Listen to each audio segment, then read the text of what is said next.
তেনালী ৰামৰ সাধু সীমান্তত শান্তি। যোৱা কেইদিনমান ধৰি বিজয়নগৰৰ ৰাজ্যৰ সীমান্তত থকা সম্পত্তিবোৰ ধ্বংস হোৱাৰ বাতৰি দিনক দিনে বাঢ়ি গৈছিল। ৰজা কৃষ্ণদেৱ ৰায়ে সেইবাবে বহু চিন্তিত হৈ আছিল।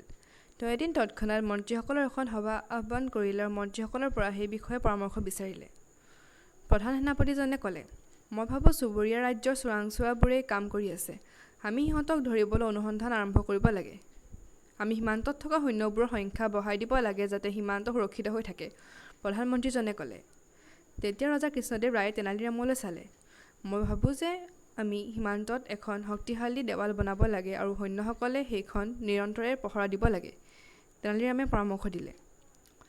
তেনালী ৰামৰ প্ৰস্তাৱত প্ৰধানমন্ত্ৰীজন অসন্মত হ'ল, কিন্তু ৰজা কৃষ্ণদেৱ ৰায়ে সন্মতি প্ৰদান কৰিলে আৰু 6 মাহৰ ভিতৰত এখন শক্তিশালী ওখ দেৱাল নিৰ্মাণৰ দায়িত্ব তেনালী ৰামক দিলে।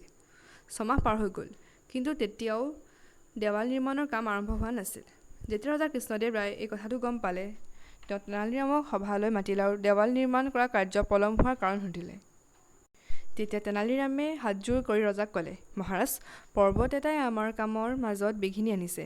মই সেইটোকে আঁতৰাবলৈ বিচাৰিছিলোঁ। পৰ্বত? কিন্তু সীমান্তততো কোনো পৰ্বত নাই, ৰজাই ক'লে।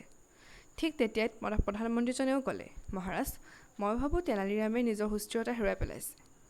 তেনালী ৰামে কিছু সময় মনে মনে থাকি হাঁহিলে আৰু তাৰ পাছত হাত চাপৰি বজালে। পিছ মুহূৰ্ততে 20 জনমান মানুহ ৰজাৰ আগলৈ অনা হ'ল। এওঁলোক কোন? ৰজাই সুধিলে। পৰ্বত, তেনালী ৰামে ক'লে।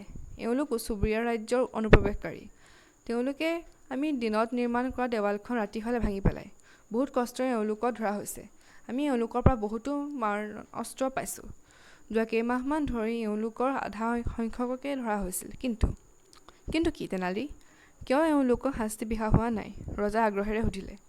এই কথাটোৰ উত্তৰ কেৱল আমাৰ প্ৰধানমন্ত্ৰীয়েহে দিব পাৰিব। প্ৰতিবাৰে তেখেতৰ বাবেহে এওঁলোকক মুক্তি কৰি দিয়া হৈছিল, তেনালী ৰামে ক'লে। এই কথা শুনাৰ পাছত প্ৰধানমন্ত্ৰীজনৰ মুখখন হেতা পৰি গ'ল। ৰজা কৃষ্ণদেৱ ৰায়ে সকলো বুজি পালে।